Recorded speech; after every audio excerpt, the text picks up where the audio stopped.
Good morning friends. तो मैं मोहित फिर दोबारा से आपके पास जो है एच पी जी के बारे में जानकारी दूंगा। जैसे मैंने पिछली वीडियो में आप लोगों को बताया था, तो जो पिछली वीडियो में मैंने आपको बताया था, तो मैंने सिंपली आपको ये बताया था कि आपके पास जो है हिमाचल प्रदेश की फॉर्मेशन कैसे हुई थी। ठीक है। तो उसके बाद जो लास्ट में मैंने कवर किया था वहाँ पे ये बताया गया था कि 25 जनवरी को 1971 को, ठीक है, तो हिमाचल प्रदेश को जो था पूर्ण राज्य का दर्जा दिया गया था। ठीक है। तो देखिए, अभी हमारे पास जो नेक्स्ट टॉपिक आता है वो हमारे पास आता है कि सितंबर 1972 को जो है वो हमारे पास हमीरपुर और ऊना डिस्ट्रिक्ट की फॉर्मेशन हुई थी। और ये जो फॉर्मेशन हुई थी ये मतलब जो बनाए गए थे ये कांगड़ा डिस्ट्रिक्ट को रीऑर्गेनाइज करके बनाया गए थे। ठीक है। उसके बाद आपका शिमला और महासू, जो क्योंकि स्टार्टिंग में महासू डिस्ट्रिक्ट बनाया गया था, तो शिमला और महासू को भी रीऑर्गेनाइज किया गया था और उसकी जगह पे बने थे शिमला और सोलन। ठीक है। तो इसके बाद जो है जो कुल डिस्ट्रिक्ट हमारे पास हो गए थे वो 10 से 12 डिस्ट्रिक्ट हो गए थे। मतलब हिमाचल प्रदेश के टोटल डिस्ट्रिक्ट 10 से 12 हो गए थे। देखिए, उसी के बीच 1971 से 1972 तक जो सीट्स थी वो हमारे पास बढ़ के कितनी हो गई थी, वो 68 सीट्स हो गई थी। ठीक है। जो एमएलए थी उनकी जो सीट्स हो गई थी वो 68 हो गई थी। इसके बाद देखिए, मैं थोड़ा सा आप लोगों को ये बताना चाहूँगा कि जो हिमाचल है उसको जियोग्राफिकल एरिया के हिसाब से 3 जोन्स में डिवाइड किया गया, साउथ से नॉर्थ तक। ठीक है। तो इसको ज़्यादा अंडरस्टैंड करना जो होगा वो आप इसको जो मैप है उसके थ्रू ज़्यादा अंडरस्टैंड करेंगे। वो मैं जब आपको ये पूरा बता दूंगा उसके बाद लास्ट में आपको बताऊंगा कि कौन कौन से एरिया जो है वो आप पे यहाँ पे कवर करते हैं। लेकिन इसके लिए आप पहले हैंड प्रैक्टिस करें, खुद मैप को बनाएं अपने हाथ से, तब इसमें ज़्यादा क्लियरिफाई हो पाएगा और ज़्यादा ईजियर वे में अंडरस्टैंड कर पाएंगे। तो देखिए, सबसे पहले मैंने बात की जो आपके पास ये आता है द लोअर हिल्स और आउटर हिमालयंस आता है। तो जो लोअर हिल्स और आउटर हिमालयंस होती है उनका जो सी लेवल से हाइट होती है वो आपके पास आती है 350 मीटर से 1500 मीटर तक। तो 350 मीटर से 1500 मीटर तक जो आती है वो सी लेवल से हाइट आती है, किस केस में, लोअर हिल्स और आउटर हिमालय के केस में। आगे आपके पास आता है लेसर और इनर हिमालय। और जो लेसर और इनर हिमालय होता है उसकी रेंज आती है 1500 मीटर से लेकर 4500 मीटर तक। तो ये 1500 मीटर से लेकर 4500 मीटर तक जो रेंज आती है वो किसकी आती है, लेसर और इनर हिमालय की रेंज आती है सी लेवल से। आगे देखिए, आगे आपके पास आता है ग्रेटर हिमालय। और जो ग्रेटर हिमालय है उसकी रेंज आती है 4500 से 7000 मीटर, मतलब 4500 से 7000 मीटर जो है आपके पास ग्रेटर हिमालय की रेंज आती है। तो देखिए, तो ये आपके पास मैंने बता दिया कि आपके पास ये क्या आती है, इसकी रेंजेस आती हैं। अभी देखिए, मैं बात करता हूँ लोअर हिल्स और आउटर हिल्स जोन की। लोअर हिल और आउटर हिमालयन जोन जो है उसकी जो रेंज चलती है वो हमारे पास आती है 350 मीटर से 1500 मीटर तक, मतलब 350 मीटर से 1500 मीटर तक आ गई। अभी देखिए, इसका ओल्ड नेम जो है वो ट्रेसिस ऑफ शिवा बोला जाता है। ठीक है। ट्रेसिस ऑफ शिवा भी इसी को बोला जाता है। और इसका ओल्ड नेम जो है मानिक पर्वत के नाम से भी जाना जाता है। तो कई बार एग्जामिनेशन में क्वेश्चन आता है कि मानिक पर्वत जो है उसकी जो सी लेवल से हाइट है वो कितनी है, और ये जो मानिक पर्वत है इसके अंदर अंदर कौन कौन से एरिया कवर कर किए जाते हैं लोअर हिल्स में, वो बता रहा हूँ मैं। देखिए, बिलासपुर आपके पास आएगा डिस्ट्रिक्ट, हमीरपुर, कांगड़ा, ऊना, और जो लोअर आपके पास पार्ट्स हैं मंडी और सिरमौर और सोलन के, ये जो सारे एरियाज आते हैं वो आपके पास आते हैं लोअर हिल्स में, जिसको आउटर हिमालयन जोन भी बोलते हैं। उसके बाद हमारे पास आता है लेसर और इनर हिमालय। जो लेसर और इनर हिमालय आता है उसकी जो आपका सी लेवल से हाइट आती है वो आपके पास आती है 1500 मीटर से लेकर 4500 मीटर तक। ठीक है। ये आती है 1500 मीटर से लेकर 4500 मीटर तक। और इसमें कौन कौन सी आपके पास तहसील्स आती हैं, तो इनमें जो आपके पास एक एरिया आता है, जो आपके पास तहसील्स आती हैं, पेचंड आती है, रेणुका आती है, ठीक है, डिस्ट्रिक्ट सिरमौर की, चिचोट आती है, करसोग तहसील आती है मंडी की, अपर पार्ट्स ऑफ कांगड़ा और पालमपुर जो है, और जो तहसील आपके पास कुछ तहसील्स हैं डिस्ट्रिक्ट कांगड़ा की, इसमें बड़ा बंगाल जो ऊपर का एरिया आता है वो भी इसी में आता है आपके पास। फिर अपर पार्ट्स ऑफ आपके पास शिमला जो है वो इसमें आते हैं, और अपर पार्ट्स ऑफ चुरा तहसील चंबा के भी आते हैं। चुरा आपको पता है चंबा में कहाँ है उसके, ठीक है। तो अभी ये जो लेसर हिमालय है, ये इसको डिवाइड कर दिया गया है हमारे पास दो रेंजेस में, ठीक है। तो दो रेंजेस में इसको डिवाइड किया। तो फर्स्ट जो रेंज आती है हमारे पास वो आती है धौलाधार, और दूसरी आती है पीर पंजाल रेंज। तो देखिए आपके पास ये मेंशन है यहाँ पे, पहली आती है आपके पास कौन सी, धौलाधार, दूसरी कौन सी आती है, पीर पंजाल रेंज आपके पास आती है, ठीक है। अभी धौलाधार रेंज जो है ये आपके पास इसको मौलिक पर्वत के नाम से जाना जाता है, और ये कांगड़ा में मोस्टली क्या करती है, लाई करती है, ठीक है। धौलाधार जो है वो मौलिक पर्वत के नाम से जाना जाता है, ठीक है। और ये कहाँ पे लाई करती है, ये कांगड़ा में लाई करती है, ठीक है। और पीछे वाला जो था उसको बोला गया था आपके पास मानिक पर्वत, ठीक है। फिर आपके पास आता है पीर पंजाल रेंज, और ये जो पीर पंजाल रेंज है ये आपके पास फॉल करती है कहाँ पे, चंबा से, चंबा से, और ये लार्जेस्ट रेंज है। और इसमें श्रीखंड जो आपके पास है ईस्ट कुल्लू में पड़ता है, वो भी इसी रेंज में आता है आपके पास, ठीक है। अभी उसके बाद आपके पास आती है ग्रेटर हिमालयंस और अल्पाइन जोन, ठीक है। तो इसकी जो आपके पास सी लेवल से हाइट आती है वो 4500 मीटर से 7000 मीटर तक आती है, और इसको सेपरेट करती है, ये सेपरेट करती है किसको, जो लाहौल स्पीति में एक स्पीति रिवर है ब्यास से, ब्यास भी एक रिवर है आपके पास, उन दोनों को ये सेपरेट करती है। ब्यास जो है वो आपके पास रोहतांग से जनरेट होती है, इसका जो ओरिजिन है आपके पास रोहतांग से आता है, ठीक है। और ये स्पीति जो है वो आपके पास लाहौल में है। तो उन दोनों को जो सेपरेट करती है ये रेंज, उसी को बोला जाता है ग्रेट हिमालयन रेंज, ठीक है।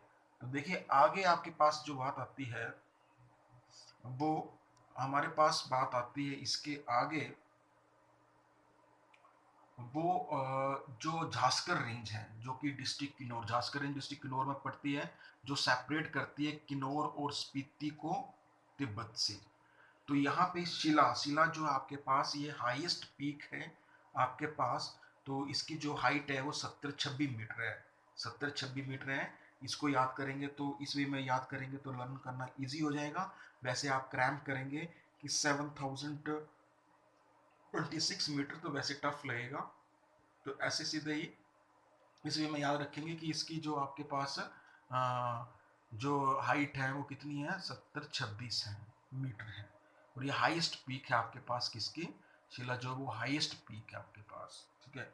वो डिस्ट्रिक्ट किन्नौर में आपके पास ये लाई करती है, और झांसकर रेंज में, ठीक है। कई बार एग्जामिनेशन में बड़ी बारी क्वेश्चन आता है आपके पास, शिला जो है वो किस डिस्ट्रिक्ट में लाई करती है, या आपके पास जो शिला है वो किस रेंज में लाई करती है, ठीक है।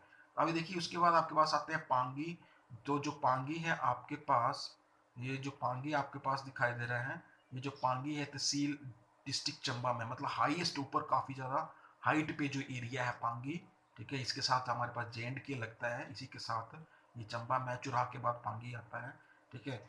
तो ये एरिया जो है, और इसके अलावा कुछ और जो एरिया है वो लाहौल स्पीति के, वो भी यहाँ पे कवर किए जाते हैं, ठीक है। अब देखिए इसको आपने अंडरस्टैंड कैसे करना है। इसको अंडरस्टैंड करने के लिए सबसे पहले आप क्या काम करेंगे, मैप बनाएंगे। और इस मैप में जैसे चंबा आपके पास ये आ गया, पिछले मैप में मैंने बताया था आपको कैसे आप फाइंड आउट कर पाएंगे कि कौन कौन से एरिया लगते हैं। ये चंबा आ गया आपके पास, कांगड़ा आ गया, हमीरपुर, बिलासपुर, शिमला, सोलन, सिरमौर। तो ये जो रेंज, ये जो लोअर पार्ट आपके पास आ रहे हैं, मैप ड्रॉ करने के बाद आप एक लाइन ड्रॉ करेंगे यहाँ से, वो आपको बता देगा कि ये कौन सा आएगा, इधर आएगा, ठीक है। उसका अगली रेंज जो है आपके पास, जो मैंने बताई 3 रेंजों में, एक की हाइट 350 से लेकर कितनी आ रही है आपके पास 1500 मीटर तक, और अगले की कितनी आ रही है 1500 से 4500 तक। तो ये अगली रेंज आपके पास ये आएगी, इसमें चंबा का चुराह और कुल्लू को श्रीखंड मैंने बताया, और ये बाकी कुछ एरिए जो है वो कवर किए जाएंगे। और सबसे ऊपर जो आपके पास आ रहा था ग्रेटर में, तो ग्रेटर की रेंज मैंने बताई थी 4500 मीटर से लेकर 7000 मीटर तक। तो ये ऊपर का जो एरिया आपके पास मैं बता रहा हूँ, ये जो आपके पास ऊपर के जो माउंटेन रेंज आएगी आपके पास, जिसकी सी लेवल से हाइट मैंने बताई 4500 से लेकर आपका 7000 मीटर तक है, वो एरिया जो होंगे वो कवर होंगे। ऐसे क्रैम करेंगे तो आप समझ नहीं पाएंगे, लेकिन ऐसे आप मैप बनाएंगे और मैप बना के इसके ऊपर आप लाइन ड्रॉ करेंगे तब इसको हम अंडरस्टैंड कर पाएंगे। 3 लाइंस आएंगी, एक लाइन इधर आएगी, दूसरी लाइन इधर आएगी और तीसरी लाइन इधर आएगी, ठीक है। अभी देखिए, तो आपके पास कुछ क्वेश्चंस मैं डिस्कस करूंगा एचपी जीके के।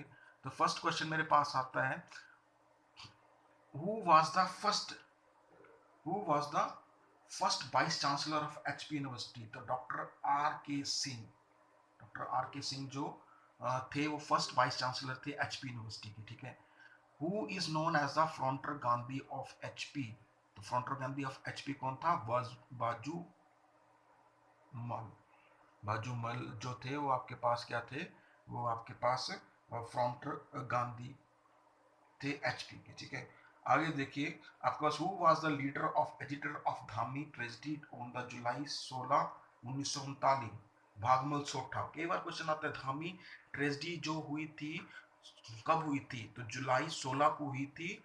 जुलाई 16 1939 को हुई थी, और उसका जो एजिटेटर था, फेमस एजिटेटर कौन था? वो भागमल सोठा था। अभी नेक्स्ट क्वेश्चन आता है कि ये जो in which month of Vikram Samvat is Diwali celebrated in the lower region of HP? आपके पास ये विक्रम संवत में जो लोअर स्पीति है वहां पे दिवाली कब सेलिब्रेट की जाती है? तो ये मोस्टली जो आपके पास सेलिब्रेट की जाती है जनवरी में, और ये कितने दिन के लिए होती है? 3 दिन के लिए होती है। और इसको वो क्या करते हैं, एज ए लोसर फेस्टिवल की तरह सेलिब्रेट करते हैं, ठीक है।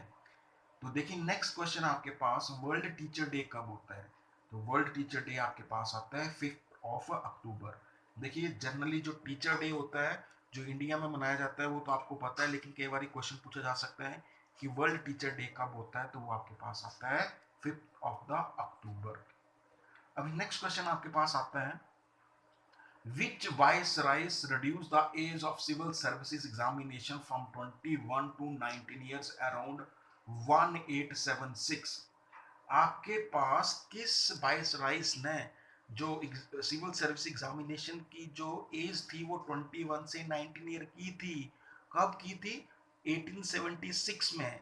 तो आपके पास दो क्वेश्चंस बन जाते हैं, एक कब की थी 1876 में, और किसने की थी? तो ये की थी लॉर्ड लिटन ने। लॉर्ड लिटन ने जो एज थी वो रिड्यूस की थी 21 से 19 ईयर्स।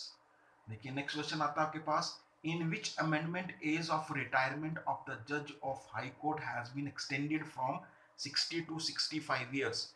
किस अमेंडमेंट में जो आपके पास हाई कोर्ट के जज होते हैं उसकी उनकी जो एज है वो 60 से कहां पे कर दी थी? 65 ईयर जो थी वो एक्सटेंड कर दी गई। तो वो आपके पास आता है 50th अमेंडमेंट। 15वीं अमेंडमेंट हुई थी, ये कब हुई थी? 1963 में। 1963 में 50th अमेंडमेंट हुई थी, तब आपके पास जो एज थी वो चेंज की गई थी, ठीक है। अभी देखिए नेक्स्ट क्वेश्चन आपके पास आता है, who is known as the father of civil services in India? Mean सबसे पहले सिविल सर्विसेज जो थी वो किसके टाइम में जो है वो स्टार्ट की गई थी? तो वो की गई थी लॉर्ड कॉर्नवालिस ने। लॉर्ड कॉर्नवालिस ने जो थी सबसे पहले जो आपके पास थी वो, मतलब आप ये बोल सकते हैं कि वो father of civil services in India जो है वो लॉर्ड कॉर्नवालिस हैं, ठीक है। अभी देखिए, अभी एजुकेशन जो है इंडिया में वो कौन सी लिस्ट में आता है? आपके पास 3 लिस्टें होती हैं, तो उसमें एक लिस्ट जो होती है वो कनकरेंट लिस्ट होती है। तो जो एजुकेशन है वो किस लिस्ट में आती है? कनकरेंट लिस्ट में आती है। नेक्स्ट जियोग्राफी का लास्ट क्वेश्चन है, इसमें ये पूछा जा रहा है कि जो डिफरेंस होता है इंडियन स्टैंडर्ड टाइम का और ग्रीनविच टाइम का, उसमें कितना डिफरेंस होता है? मतलब जो इंडियन का एक्सटेंडेड टाइम है और ग्रीनविच का एक्सटेंडेड टाइम है उसके बीच में कितना डिफरेंस होता है? तो वो आपके पास होता है 5.5 घंटे का, या 5.5 आवर्स आप बता सकते हैं, ठीक है। तो ये आपने जो भी क्वेश्चन मैंने आपके साथ डिस्कस किए हैं, ठीक है, तो उसके लिए आपका धन्यवाद करना चाहता हूँ मैं। तो thanks for watching this video. ठीक है। अब नेक्स्ट वीडियो जब आपके पास आएगी, तब तक के लिए नमस्कार।